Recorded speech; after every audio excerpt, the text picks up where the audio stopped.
downtown, and I'm going to tell you about the special new undergraduate degree programs that we have in this space. But first of all, what on earth is Wake Downtown? So the building that we call Wake Downtown originally was a Reynolds tobacco manufacturing facility. So this is a picture from the 1920s, maybe 1930s, when the building that I'm in now was the place where cigarettes were made. Not too surprising. Winston-Salem is a city of cigarettes and tobacco manufacturing, among other things. I'd like to say we've redeemed the space, moving it from a space of toxic cigarettes into great new academic programs for our students, research spaces, and interdisciplinary teaching spaces. So you're going to hear about some programs that you might be interested in as an incoming freshman, and we'll tell you something about the people here, and of course the place is very important, and then some partnerships, especially with respect to research. So first of all, Wake Downtown is the home of 3 new anchor programs for undergraduate students. And you're going to hear about each of these in more detail from some of my colleagues and friends. And so the 3 programs, though, just briefly, a new interdisciplinary major in biochemistry and molecular biology, a new concentration in medicinal chemistry and drug discovery, and a completely brand new whole department and undergraduate major in engineering. So you're going to hear about each of these in lots more detail from my colleagues soon. But in addition to those 3 anchor programs for students, all kinds of other teaching happens in this space. So this is a picture of students taking a first-year seminar on the analytical methods of Sherlock Holmes, which we thought was appropriate for an old tobacco building. And we also have had art classes that meet here. So this was a summer urban photography class. So the students walked around the neighborhoods, took pictures, printed them, and discussed them. And then we've also had classes in history and English and entrepreneurship. So anyone who wants to teach a class here, we try to find a spot for them. It's a great place to teach, and so lots of our faculty from other departments on campus are eager to teach here as well. So as we built these programs and built these spaces, we were just envisioning the kind of students that we hoped would want to come fill the spaces. But in the past 4 years, we've been open a little over 4 years now, each of these new programs has turned into people, students, faculty, researchers. So again, you're going to hear more about those in a moment. So how do students get down here? That's one of the first questions people ask, because we're located about 3.5 miles from the main campus. If any of you have been here before to Winston-Salem, we're in downtown Winston-Salem. That's where the name comes from. So students take a shuttle. It's about a 13-minute shuttle ride, and they leave from campus every 15 minutes. So it's a constant loop between campus and here. And then once you're here, you can also take a separate shuttle to the School of Medicine, to the hospital. So students come obviously to take classes, but also to do research, for special events, just to study. We've got some great study spaces with lots of big windows and natural light. And then other special events that are hosted by a group of undergraduates that we call our Wake Downtown Student Ambassadors. So the shuttle runs day into the evening, weekdays, weeknights. There's lots of restaurants around town. There's bike paths, running paths, just shops, fun places to be. This is an event that our student ambassadors hosted twice in person, and then twice it'll be virtual before we get back to in person. This was a celebration of the life of poet, songwriter, activist Maya Angelou. And so this was a reading and spoken word event in the park right outside our building. And then a little bit about the places that we hang out here. So this is one of the great study spots with a view of downtown Winston-Salem. And we also have what I would call a deconstructed art gallery here. We have some great big empty walls. And instead of looking at empty walls, we'd rather look at student art. So every few months, there's a new set of student art on the walls, often around science or the community. And so that we call START DT for downtown. There's an undergraduate art gallery on campus called START. And some of the other places that are great here, you'll hear more about all the engineering labs and the new spaces where students can collaborate. Some of those have been recently built out. And then just places for students to hang out, to study, spend time between classes, have lunch in between their classes and their research time also. And then finally, I promised I'd talk about partnerships. So one of the great advantages of being downtown is we're adjacent to labs, research labs, and other collaborators at the School of Medicine. So each of these 3 anchor programs has research collaborations with numerous School of Medicine departments. And so here's just a few that I pulled up, but you can see that our students have opportunities to do research and senior projects with faculty, not just in our departments, but in medical school departments as well. And again, with the shuttle, even if a student isn't one of these majors, they can access those labs and shadowing opportunities, et cetera, at the School of Medicine. And then also we have community partnerships, events with other community partners. Because we're a STEM place, we do outreach with K through 12 students with partners. So MRC is the Mounts Robotics Center. So they have clubs, robotic competition clubs for school kids. And we have other partnerships as well. So that's also a big part of what we do here in this downtown location.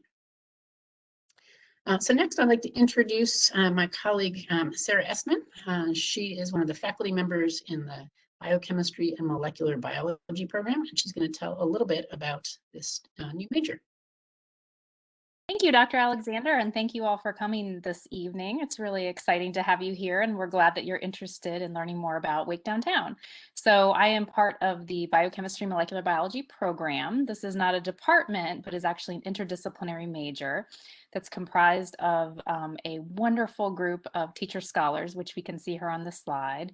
The teacher scholars are in the departments of biology and chemistry, and basically we are all very interested in understanding the chemistry of biomolecules. And this can range from anything to viral replication, which has become very popular to research for students lately, to signaling in plants, gene regulation, enzyme biochemistry, and protein synthesis.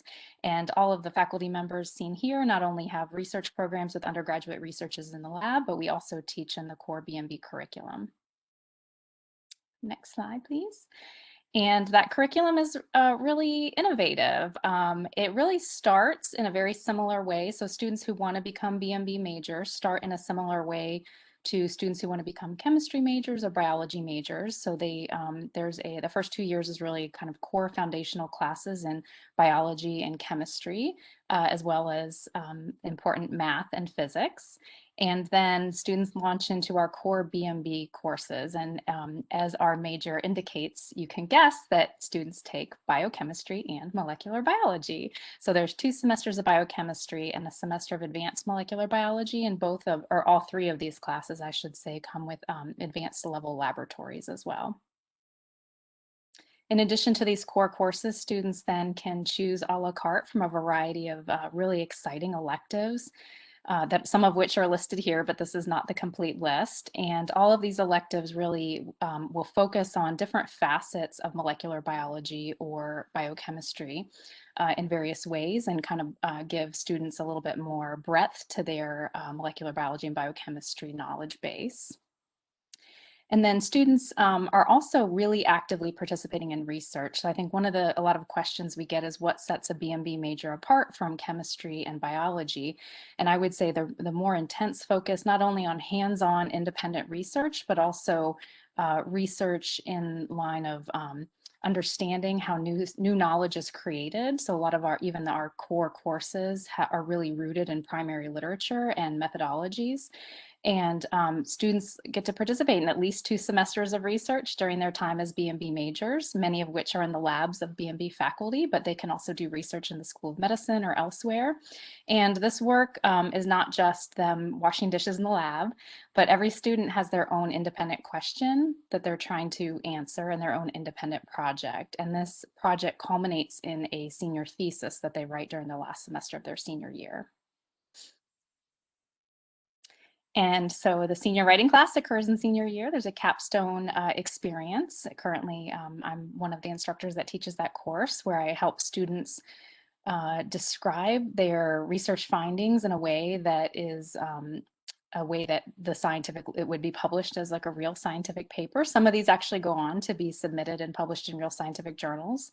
And in addition, in their senior year, students also take something called a BMB seminar course, in which, again, they're reading primary literature related to scientific findings, and they're listening to seminars that are either hosted by the Department of Biology or Department of Chemistry, and they get an opportunity to actually meet with the speakers. And of course, pre-COVID, they got to meet with the speakers in person. And so this was a really great networking opportunity for them to talk to real scientists working in really exciting fields. So I thought it would be great, instead of just talking too much about the curriculum and about faculty, to actually just give you a little insight into the types of projects that our students have worked on. So this is one of our students from the class of 2020. Her name is Callie Olish. She is currently finishing up her first year of medical school at Wake Forest School of Medicine. And she worked in the laboratory of Dr. Key Reed, who is a biology faculty member. And the title of her talk sounds really fancy, but basically she was really interested in the role of a protein that's conserved in yeast all the way up to humans, and how it regulates an important aspect of our cells. And I really like Callie's quote that she got to feel, a lot of students got to think about what the BMB major gave to them. And Callie said that the multiple courses in this major taught her how to critically think about her own research and the research of others, how to dissect research papers, and make critical judgment about the quality of her work in others. So this is an example of a student who did a research project kind of on campus in Wake Downtown. And then Michael Waite was another one of our students from class of 2020, and he chose to do research in a laboratory in the School of Medicine in the Department of Cancer Biology with Dr. Naveen Saeed.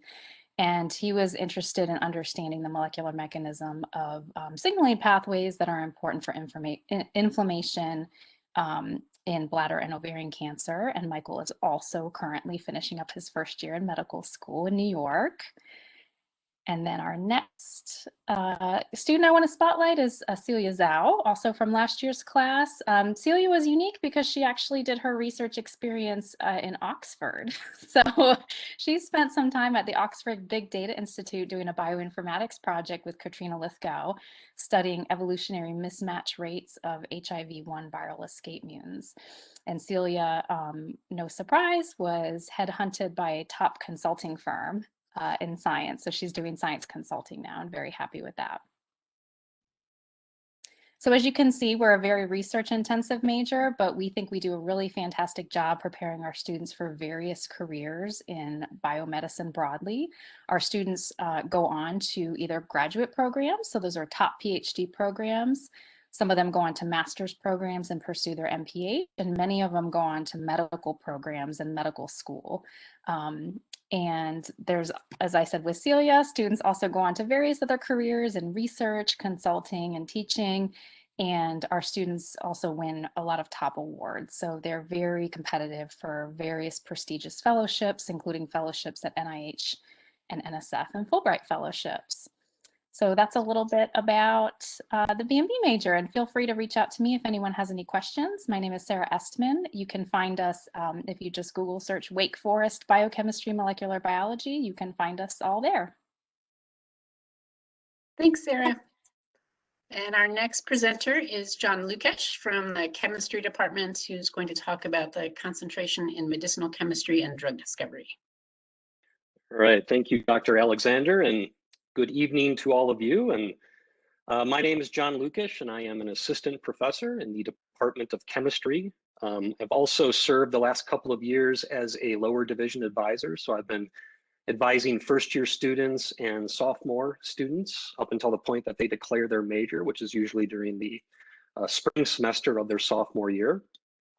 But I just want to talk a little bit about our chemistry program here, and really just highlighting what I think makes it unique and really special compared to a lot of other programs around the country.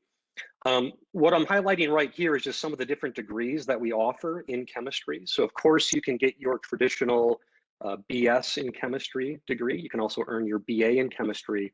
But one thing that makes our program unique is that we actually allow undergraduate students to specialize in different areas of chemistry. And this is quite unique because this specialization typically doesn't take place until graduate school, but we provide this at the undergraduate level. So for example, you can earn a BS in chemistry with a concentration in biochemistry, or a BS in chemistry with a concentration in materials chemistry, or a BS in chemistry with a concentration in medicinal chemistry and drug discovery, which is what I'm going to focus on. So just going to the next slide here. Right now in our MedChem program, we offer two distinct courses. So one class is a medicinal chemistry lecture class, and the other is a medicinal chemistry laboratory class. So in lecture, we cover a wide variety of topics related to medicinal chemistry and drug discovery. We talk about the chemistry and biochemistry of drug targets. We talk about how lead compounds are identified and optimized. We talk about pharmacodynamics, how small molecules interact with their targets at the molecular level. But then we also cover a lot of topics outside of chemistry related to pharmacology. So how drugs are administered, how they're absorbed, distributed throughout the body, and then also eventually metabolized and excreted. So these are topics that would be of interest to really anyone who's interested in a career in medicine, whether it's directly transitioning into the pharmaceutical industry, graduate studies in chemistry, or those interested in medical school or pharmacy school. I think my slides had a timer attached to them, so we kind of jumped ahead a little bit here. But if you just, this slide right here is okay to, if you can, sure, yeah, right here. So the laboratory portion of the course, though, I think is what really sets our program apart from others. When I was hired back in 2017, I think there was one other department in the country that offered a laboratory course that was devoted to medicinal chemistry. There were other departments that had undergraduate courses in medicinal chemistry, undergraduate degrees in medicinal chemistry, but there was one other department that had a laboratory course. And I did some research on this last summer, and I think that was still the case. But I think we've taken it a step further where students in our laboratory course, they actually are exposed to an authentic research experience.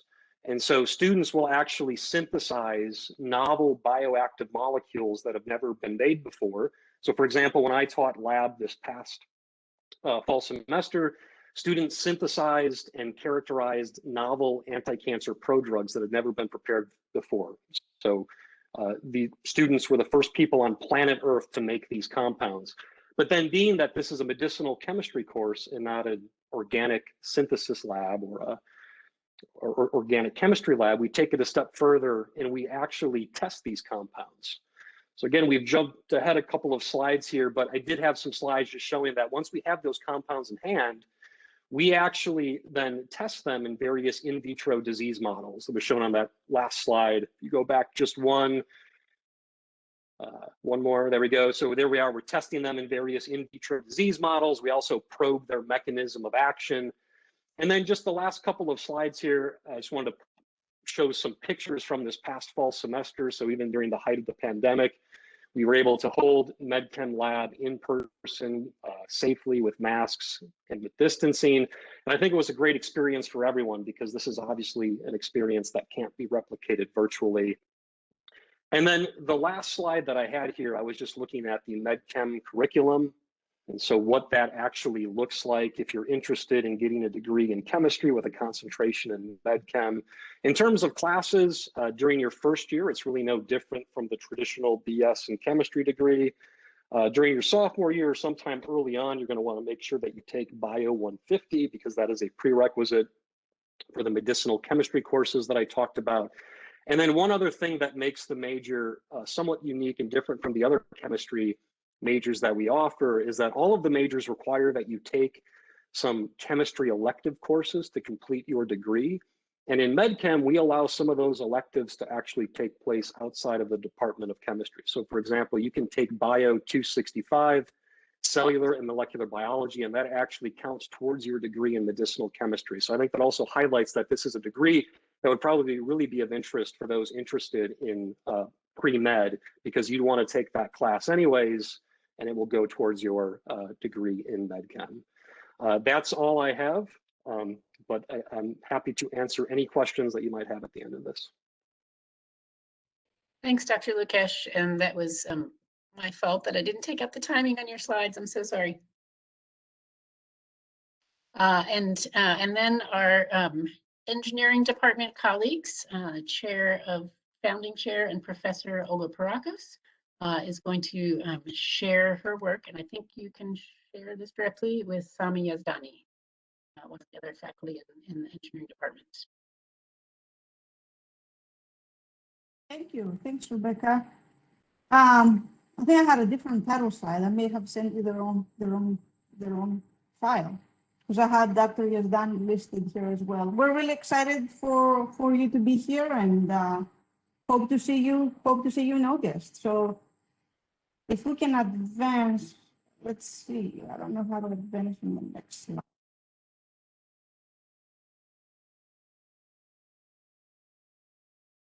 Thomas, can Dr. Pierrakos advance the slides, or do you need to do that for her? This is not my screen now.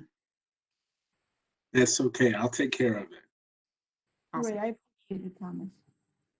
Okay, so I usually start these presentations with why engineering? We get a lot of students who really don't have the breadth of engineering and understanding the profession as broadly as we would like. So I have this statement here that actually comes from the National Academy of Engineering. And so no profession unleashes the spirit of innovation like engineering. From research to real world applications, engineers truly discover how we improve our lives by creating bold new solutions.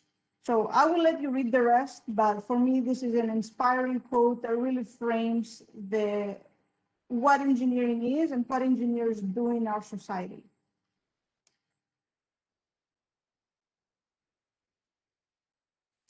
These are just some highlighted words from that same statement that really spotlights the innovation, improving our lives, creating bold new solutions, and creating positive effect on people's everyday lives. And so again, we oftentimes don't think of engineers in that way, but that's exactly how we see Wake Forest engineers, bettering our lives and society. This slide further kind of showcases the 20th century innovations. So when you look at these innovations, I don't think anyone would debate the role that engineers play in these innovations existing and the ways upon which engineers truly innovate and improve our everyday life.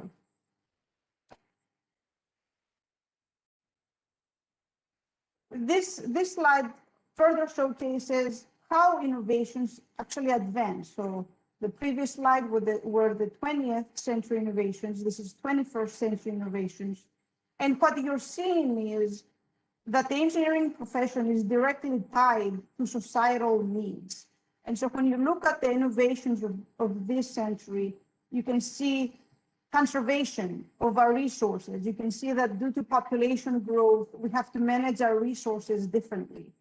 You see the impacts of globalization, the effects of artificial intelligence, the importance of sustainability in all the work that we do. And so it further showcases the importance of constantly re-envisioning engineering education in order to prepare the next generation of engineers.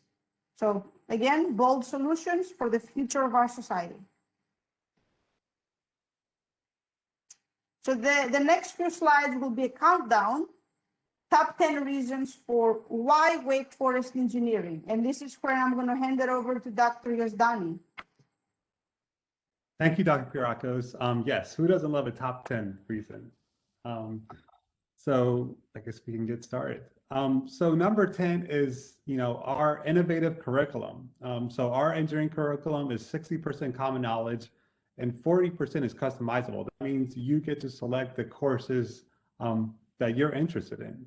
And we pretty much capture all the different subjects within engineering. So you're able to take technical electives in renewable energy, in biomedical engineering, in environmental engineering, in structural engineering, and robotics. So we offer all these, but 60% is common and the other 40% you get to choose. The exciting part is starting next year, we're actually rolling out 5 concentrations. So not also can you choose your technical electives, but if you wanted to and focus on one thing, you can actually get a concentration in biomedical engineering or in civil environmental, in electrical, materials and chemical, or mechanical energy. You don't have to, but if that's what you're interested, you have that option now. Number 9 is the fact that in every class that we offer, there's a mixture of theory and practice. What does that mean? It means the way we've developed our curriculum, our courses, is that you're not just getting lecture. Within that class, you're getting lecture and working on a project, you're getting a lecture or working on a lab, and so forth. So this way, we're keeping things fresh, and it's almost like the real world.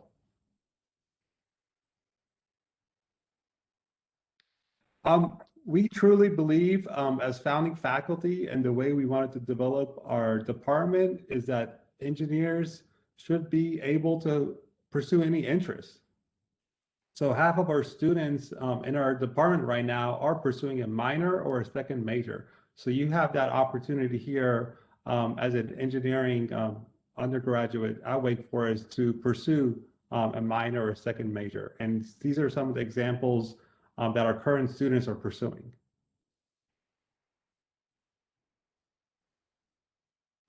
We also believe that engineers should explore the world.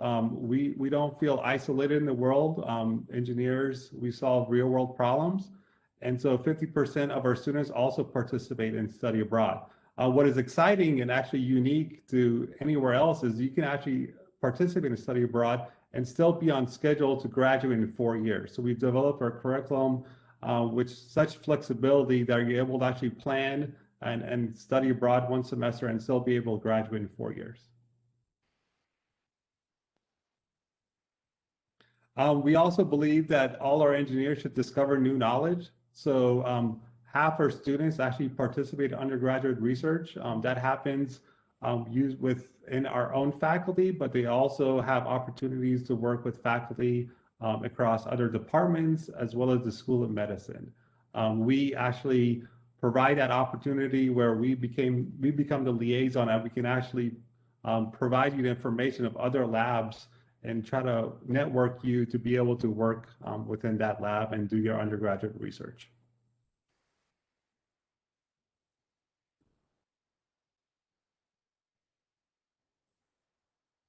Did you want to take over, Dr. Pierrakos? I'm happy to. So we also believe that engineers should explore the real world. And so it's fairly common practice that engineering students will participate with industry internships. And so over 70% of our students do that as well.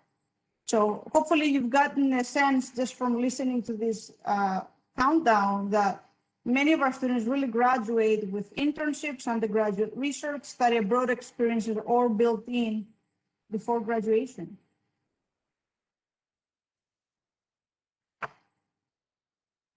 Countdown number 4, we believe that engineers should make impact even before they graduate.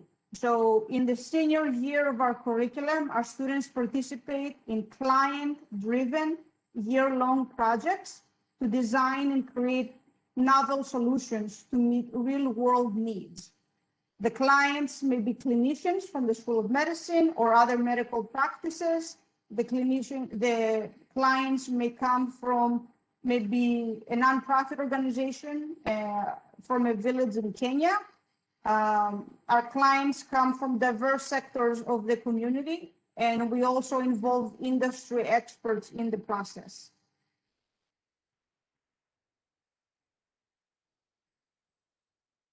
We also believe that engineers should be leaders in their community. So this is a list of some of the organizations that our students participate in within Wake Forest and even beyond, in building partnerships and really truly showing the impact and their leadership towards the community with outreach and other support for the community.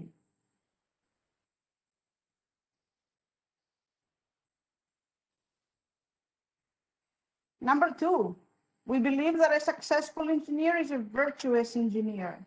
We're really proud of the fact that we're the only engineering program in the nation that has funding to build out and infuse virtues and character education within our curriculum. So we truly believe in engineers making ethical decisions in the way that they practice. That also comes with our ability to integrate and teach together with historians, philosophers, social scientists, policy experts, business experts. So we truly believe in that integrated model of showcasing how real world practice really requires these really diverse ways of thinking and ethical decision making. Number one, we believe that our diversity is our strength, and that's what makes us better engineers. So we're very proud of the fact that our students and faculty represent immense diversity. Our student body is 40% women, 20% minorities, representing over 20 states, over 12 countries. And then if we go to the next slide, you'll see a glimpse of our faculty, which also represent over 12 engineering disciplines. They bring to the table both experience in research settings, but also professional practice as engineers. And that's also showcased in the next slide. That showcases that in any given semester, we bring in practicing engineers that bring the industry perspective as well. So why Wake Forest Engineering? Well, this is just some of the statistics that are well known about the versatility of an engineering degree. And we truly believe that educating the whole engineer truly means preparing our students for a lifetime of careers. And we're really proud also of the fact that, you know, best performing CEOs have engineering backgrounds, and there's immense versatility with the degree that we offer here at Wake Forest.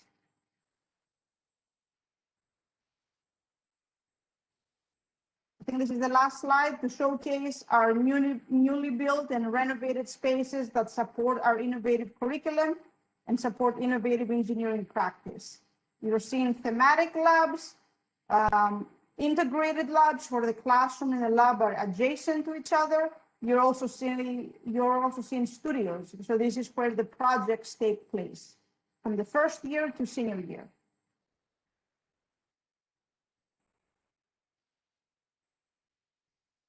Thank you so much for your time.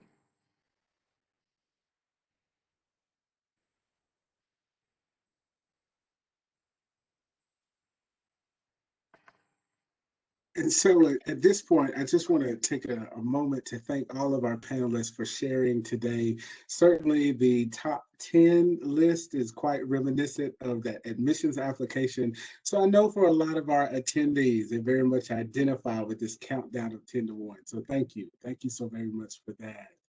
Of course, up to this point, we've been receiving questions from our attendees. If there's anything else that you've thought of or that has just immediately come to your mind, please feel free to submit those questions through the chat. We'll be sure to pose them to our panelists. To get us started with just a couple of questions that have come in, I think I'll pose this one to Dr. Alexander. You had mentioned a little bit earlier about the student ambassadors. How are ambassadors selected, or how can students be involved with that particular program? Thanks for that question. So there is a call for participation each fall, and that's an application process, but I promise you it's a pretty easy application. We really just want students who are eager to kind of interface with the rest of the student body, introduce students to how easy it is to get here, plan special events like the Maya Angelou Garden Party that I mentioned. We have other events coming up. You know, the last year has been one of not many things in person, but we are having an outdoor science outreach event in collaboration with the North Carolina Science Festival a week from Saturday. So the ambassadors are helping with that. So yeah, they really just give tours when that's possible. They meet with prospective students, and so we have freshmen who are involved with that. And in fact, here's my chance to plug the video tour of Wake Downtown that our Wake Downtown Fellow, who graduated last year and has been helping us out with lots of projects, Yasmin shout out, developed with 3 of the Wake Forest student ambassadors. And I think 2 of them are currently freshmen who are in this video tour, and one is not a freshman, maybe a junior, but I can't remember. And so they narrated the tour, and that video is on the admitted students website, and it's also on the Wake Downtown website. And so you should be able to see that if you choose to. So that's what ambassadors do. Again, we recruit you. We promise it's not a hard application. We really want your participation and yeah, joining us in those activities. Thank you, Dr. Alexander. This next question, I think, goes to Dr. Lukesh. With regard to undergraduate research, how early can students expect to be involved, or is there a general timeline as far as their ability to engage with research? That's an excellent question. So research is required graduation. So all of our chemistry majors are exposed to research at some point. In my opinion, I encourage you to be involved as soon as possible. For me personally, any undergraduate student that starts on there's always going to be a bit of a learning curve. They're inexperienced. And so I would actually personally much rather have someone who's a freshman or sophomore in the lab. Once they start to learn things, they become more independent. They could have, 2 years or so in the lab where they're pretty independent, like another graduate student, getting a lot of work done. So I think it's really up to the student and when they can fit it in their schedule in terms of courses, but I would encourage it as early as possible. Excellent, thank you. This next question, I'm not sure if Dr. Yazdani or Pierrakos would like to respond. So please, as you're able, feel free to jump in here. But it's just with regard to accessing those engineering classes themselves. Of course, for some institutions, you have to apply to an engineering school. You have to be admitted to take those kinds of classes. What's the process really of starting to take those engineering courses as a first-year student? Thank you, Thomas. That's a great question. You're absolutely right that traditionally most engineering programs have their own admission process. We do not have that. We're proud of the fact that our students, once they're admitted to Wake Forest, they can begin to explore engineering courses from the first semester. We do encourage students to start making those decisions early, because even those first-year engineering courses count and are really important towards degree completion. So to ensure that students can complete the degree in 4 years, we do encourage that students start early. So no separate admissions process to access engineering courses or join us in doing research and other opportunities with engineering. Excellent. So Dr. Esstman, you had actually shared in your presentation some of the work of our graduates, their research and the great things that they were able to do. Are there any students that you might be working with now that you could share maybe some of their capstone work or the kinds of projects that our current students are working on? Yeah, absolutely. So all of our students are currently actively involved in research. In my lab alone, I have 5 BMB majors, so I can give you a little information upon what they're working on if you'd like. So one of my graduating BMB majors, his name is Hannah Argo-Bright, and she's been with me now for 3 semesters. And she's very interested in how do viruses make copies of themselves inside of cells? Aren't we all interested in that right now? And my lab focuses on rotavirus, which causes diarrhea in children. And Hannah's very interested in one of the viral proteins. And so she wants to know at what point does this viral protein function during assembly of the viral capsid? And to answer this question, she engineered, not like in the sense of the engineering department, but we do some level of engineering, but she engineered at the molecular level a virus that has a the capacity to replicate really well at low temperatures, but it can't replicate well at high temperatures. And this allows us to kind of shut off the function of this protein at very specific time points of the viral life cycle. And so she's writing up that work as an honors thesis right now, and she is a co-author on a manuscript that's currently under revision in the journal Virus Research. So she's soon to be a for real author on that, and she's off to a PhD program at the University of Maryland next year. Exciting work and very timely work as well. Thank you. Thank you We for sharing. can't train enough molecular virologists right now.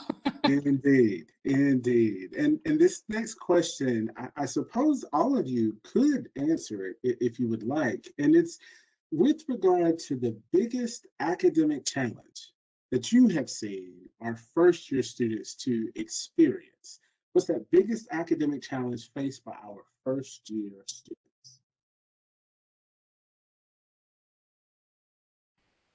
That's a good question.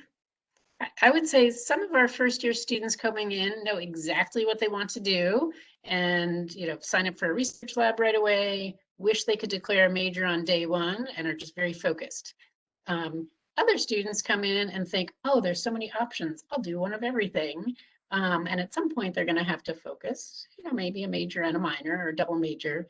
But I would say, don't come in, if I can give a little piece of advice, don't come in thinking you know exactly what you want to do. It's always makes sense to follow a path that you think is the path that you're intending, but also look around the periphery as to what else do I get excited about, even as I'm choosing a path to move forward on. So, we don't want you to flounder, and of course none of you will flounder, but keep your options open while still following a path that you think is the one that you're probably on.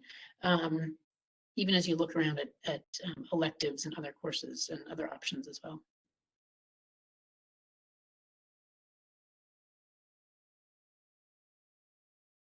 If anybody else would like to weigh in, you're welcome to do so.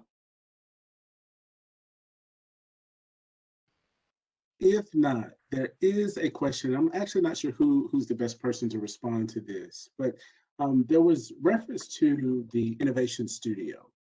And there's also a question about a maker space.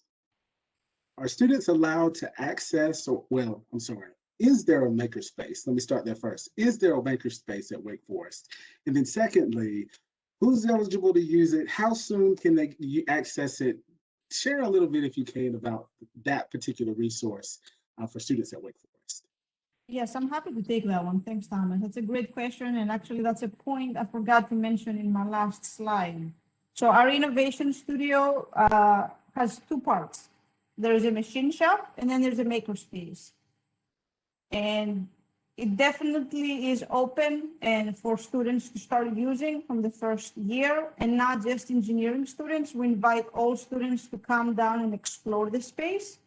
Certainly, with having specialized equipment in the space, everyone will understand that there's safety precautions and training that needs to take place. So it's not fully open and go in there and ready to use. It requires training and supervision and safety. But all our students, engineering and beyond, are invited to come and explore and use this space. And if I can also weigh in too, there's also a broader, another makerspace on campus. And so at Wake Downtown, there's the Innovation Lab and Makerspace and Machine Shop. And then on campus, there's a makerspace that's called a Wakerspace because that's how we name things here, but with sewing machines and button makers in addition to 3D printers and other heavier equipment. So we have a variety of options, and that, again, Wakerspace is open to anyone. There's still safety training as you would expect for a space like that. And the two spaces do work and collaborate together. So there's some equipment that reside in one space over the other, and some equipment is also similar. So there's a lot of coordination between the two spaces. Thank you. There was a question that actually came in too about honor societies and just relevant organizations. Of course, I'm sure that each department itself may have its own way of recognizing students or giving students opportunities to kind of accelerate or go a little bit deeper into their academic discipline, but is there anything that any of you might be able to share with regards to societies and organizations within your department?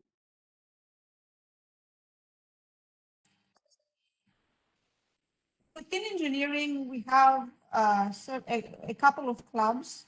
Some have actually initiated this past year. We have a general engineering club for all students. We also have a new chapter of the Society of Women Engineers. And then we also have Engineers Without Borders, which is a international organization that brings engineers to connect with community partners, international community partners, and do work in those areas. Where we were hoping to launch an engineering honor society, but we're looking for strong student leadership to initiate many of those organizations. So when that student leadership is there and available, the faculty champions will always be there to kind of push them ahead, but we want to see the student leaders take the lead. Yeah, and I don't think there's a BMB Honor Society. There's certainly a Women in STEM club. There is a Chemistry Honor Society and a American Chemical Society student affiliates group that ebbs and flows. There are various other service organizations that some of these students would feed into. I think there's student organizations for almost anything you could want to do on campus.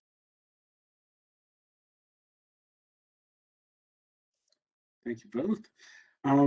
One other question that came in with regards to exploratory classes in the engineering department. As a first-year student, are there any opportunities for students to explore the world of engineering? And that's specific to those that maybe aren't quite sure of the kind of discipline or the concentration, as Dr. Yazdani had mentioned. Are there opportunities to explore within engineering before committing to something? I swear we didn't, put that question up. It's a perfect timing because actually, yeah, we have a lot of, like as Dr. Pierrakos said, first year, you can take it. You don't have to be the engineering major to enroll in our courses. And we do get those students that come and just want to see what the engineering aspect is all about. And our first year courses is to kind of showcase engineering.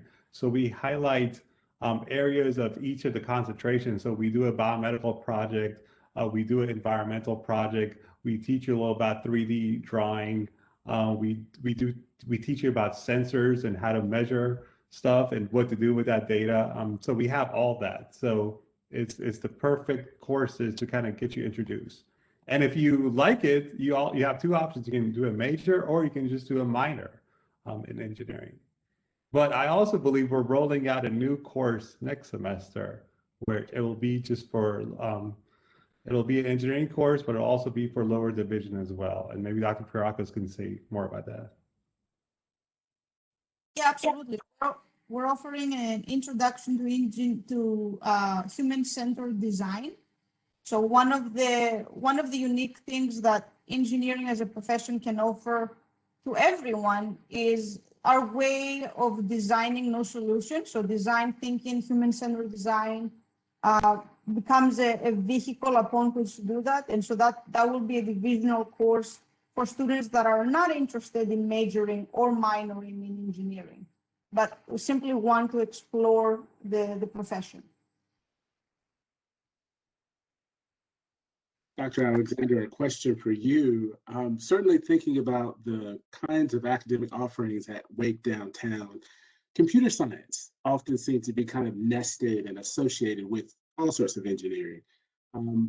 Are computer science courses taught at this downtown space? Or they taught on campus? What's the situation with computer science at Wake Forest? Right, thanks. So the computer science department is on the main campus, that's true. Each of the last maybe 4 semesters, there has been 2 sections of intro to computer science taught at Wake Downtown. So you're right, that's a perfect fit for, certainly for engineering students, But also we encourage chemistry BMB students to also take Intro to Computer Science. And so anyone can take that class, but we put it here partly because students then can kind of double up and have a computer science class and then engineering, or computer science, then chemistry.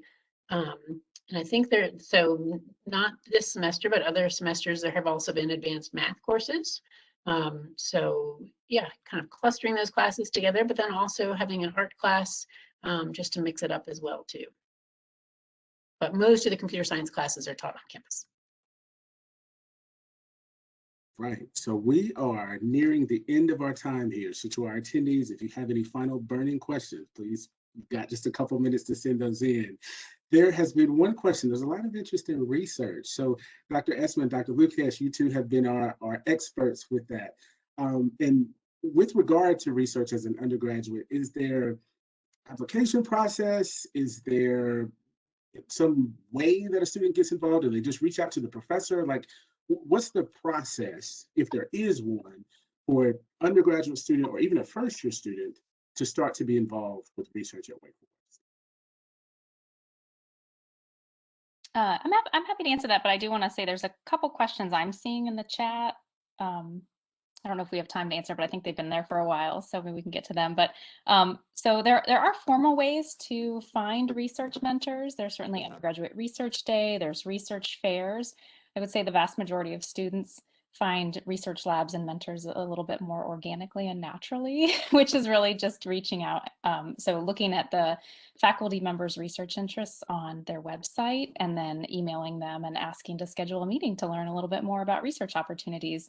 And, you know, as Wake Forest faculty, we're all very deeply committed to developing undergrads, and we love having undergrads in our lab. And so I think sometimes students feel a little shy to reach out to faculty members. So I would just say, don't just email us. Every student that emails me, I meet with for 30 minutes and just learn more about them to see whether or not it's a good fit for my lab. And if it is, we find an opportunity to get them in.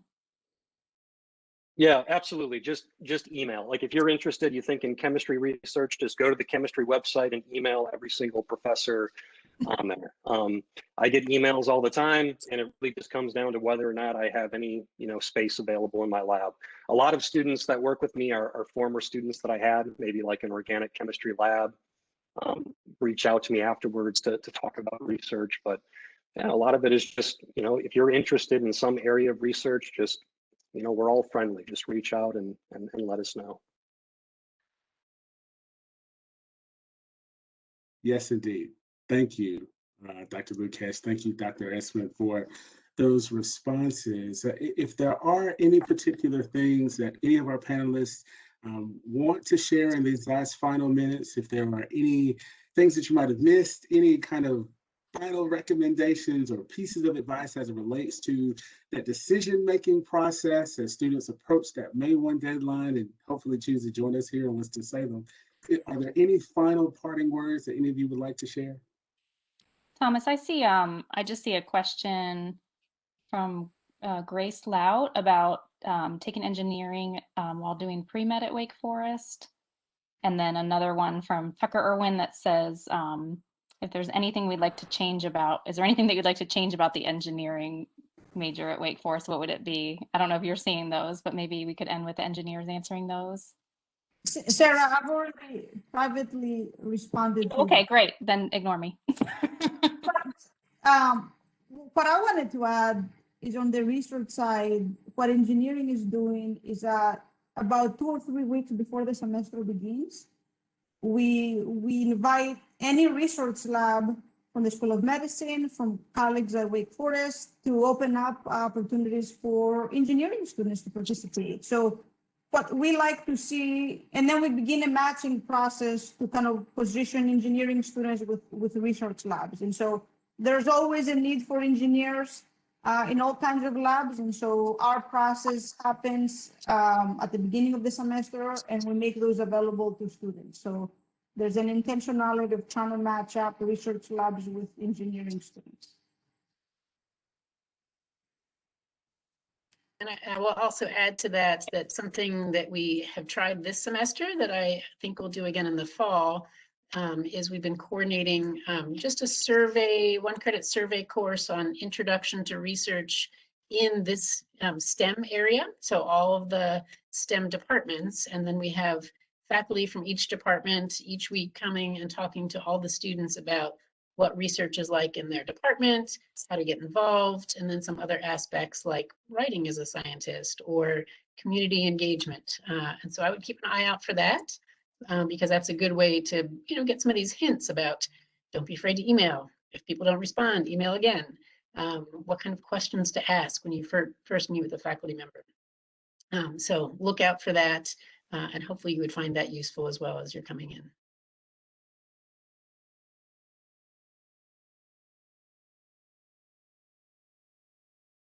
Anybody else? I don't want to cut anybody off. All right, hearing none, let me take just a brief moment to thank all of our panelists again for being with us this afternoon to share about their respective academic disciplines, but also just the good work of Wake Forest and certainly the advantage, the benefit of being a member of our campus community. So again, thank you so very much to all of our faculty members for being with us here today.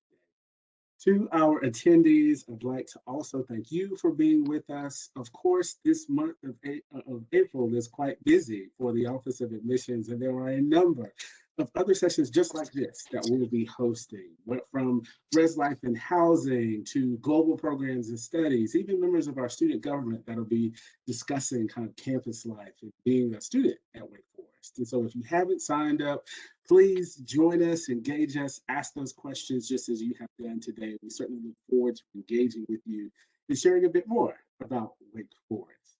If you have questions, if we can be of assistance to you, don't hesitate to reach out to us. We're happy to help and happy to weigh in as you need.